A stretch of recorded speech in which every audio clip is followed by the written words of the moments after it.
हम बढ़ते हैं आगे और बात करते हैं चीन की गीदड़ भभकी की। भूटान के डोकलाम की जमीन क्या भारत और चीन के बीच एक और युद्ध का कारण बनेगी?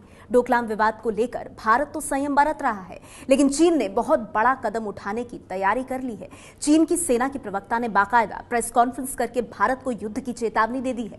डोकलाम की जमीन ना तो भारत की है, न भारत इस जमीन को हड़पना चाहता है, लेकिन भूटान की जमीन चीन को हड़पने से रोकने के लिए भारतीय सैनिकों की एक छोटी सी टुकड़ी ने चीन की हवा टाइट कर रखी है। उसे सपने में भी भारत से युद्ध दिख रहा है।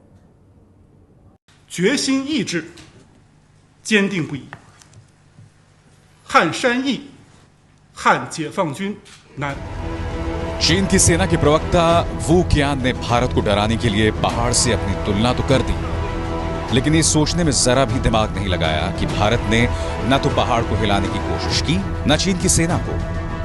बस डोकलाम के पहाड़ पर अपने 4 सैनिक खड़े कर दिए तो चीन की हवा टाइट हो गई।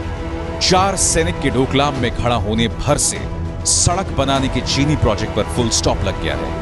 चीन को दुनिया में डंका पीटना पड़ रहा है कि चीन किसी कीमत पर अपनी संप्रभुता और सुरक्षा की रक्षा करेगा। 中方捍卫国家领土主权的决心和意志坚定不移，将不惜一切代价维护自己的领土主权和安全利益。中国的边防部队已在现地采取紧急应对措施，并将进一步加强针对性部署和训练。 डोकलाम में सड़क बनाने का विवाद हद से ज्यादा बढ़ गया है। भारत ने तो सिर्फ मित्र देश भूटान की मदद के लिए डोकलाम में सैनिक तैनात किए हैं, लेकिन चीन पर युद्ध का उन्माद सवार है।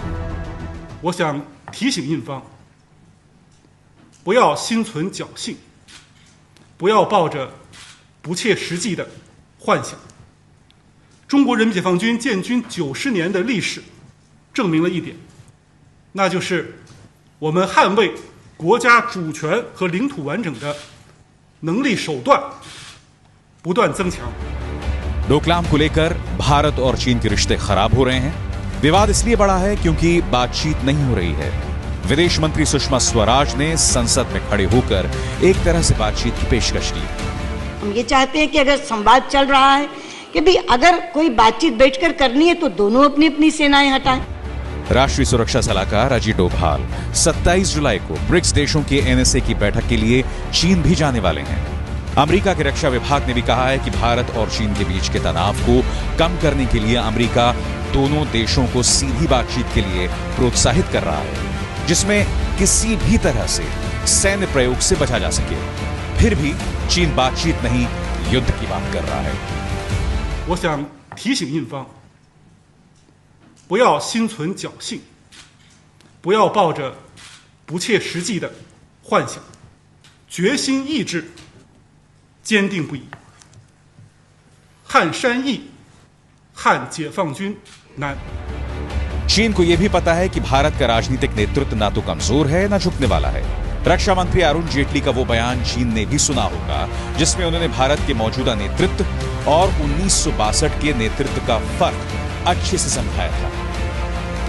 सवाल यह है कि क्या चीन मोदी सरकार को तोलने के लिए भड़काऊ बयान दे रहा है, या सचमुच मोदी सरकार को युद्ध के मोर्चे पर आकर आर या पार की चुनौती दे रहा है।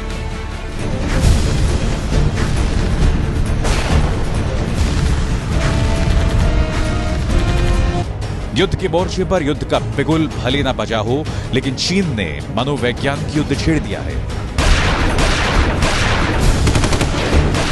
मनोवैज्ञानिक युद्ध रणनीति के तहत ही चीन तिब्बत में युद्ध अभ्यास का वीडियो जारी करके ऐसा माहौल बना रहा है कि चीन के सैनिक युद्ध की तैयारी में जुट गए हैं।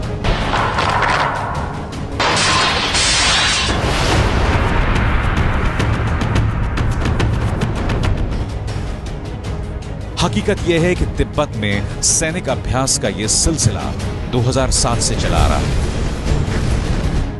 डोकलाम में भारत के 4 सैनिक देखकर अगर चीन इतना बौखला सकता है, तो भारत की सैन्य ताकत इतनी कमजोर भी नहीं कि चीन आसानी से युद्ध थोपने का जोखिम ले ले। देखिए जरा भारत और चीन की सैन्य ताकत में कहां और कितना फर्क है। अगर जमीन पर युद्ध हुआ तो भारत के पास 13,62,000 सैनिक हैं, चीन के पास 22,60,000 सैनिक हैं। सैनिकों की संख्या में करीब 9 लाख का फर्क है। युद्ध में इस्तेमाल होने वाले टैंकों की ताकत जान लीजिए। भारत के पास 4,426 और चीन के पास 6,457 टैंक्स हैं। फर्क 2031 का है। हथियार वाले युद्धक वाहनों के मामले में तो भारत चीन से बहुत आगे है। भारत के पास युद्ध वाले 6,704 वाहन हैं, तो चीन के पास सिर्फ 4,788। फर्क है 1,916 का। अगर युद्ध हुआ तो आसमान से युद्ध लड़ा जाएगा। भारत के पास 2,102 विमान हैं, तो चीन के पास 2,955। विमानों में फर्क है 853 का।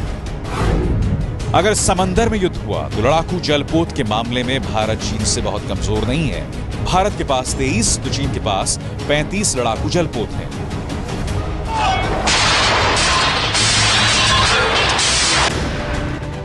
आरएसएस का मानना है कि चीन युद्ध की धमकी दे जरूर रहा है, लेकिन जिस तरह वो दुनिया में अलग थलग पड़ चुका है, उससे वो युद्ध के रास्ते पर चल नहीं सकता। चीन को सोचना होगा कि दुनिया उस पर विश्वास करे या ना करे। हालत ये हो गई है कि चीन दुनिया का वो देश हो गया है जिसका लगभग कोई मित्र देश नहीं है, और भारत वो हो गया है जिसके दुनिया में सर्वाधिक मित्र देश है। चीन और भारत दुनिया के दो ऐसे देश हैं जिनकी अर्थव्यवस्था की तरक्की बहुत सारे देशों के लिए केस स्टडी बनी है। चीन इतना कच्चा तो नहीं कि भारत जैसे बाजार को दांव पर लगाकर युद्ध की विभीषिका को मोल ले। अगर वाकई दोनों देशों के बीच युद्ध हुआ तो यह तय है कि दोनों देशों की अर्थव्यवस्था को तगड़ा नुकसान होगा, खासकर चीन का, क्योंकि व्यापार के मुद्दे पर चीन भारत से ज्यादा कमाई करता है। अभी भारत और चीन के बीच 4,80,000 करोड़ का व्यापार होता है।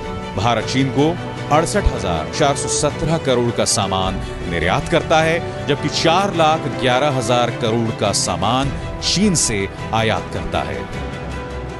ये है एबीपी न्यूज, आपको रखे आगे।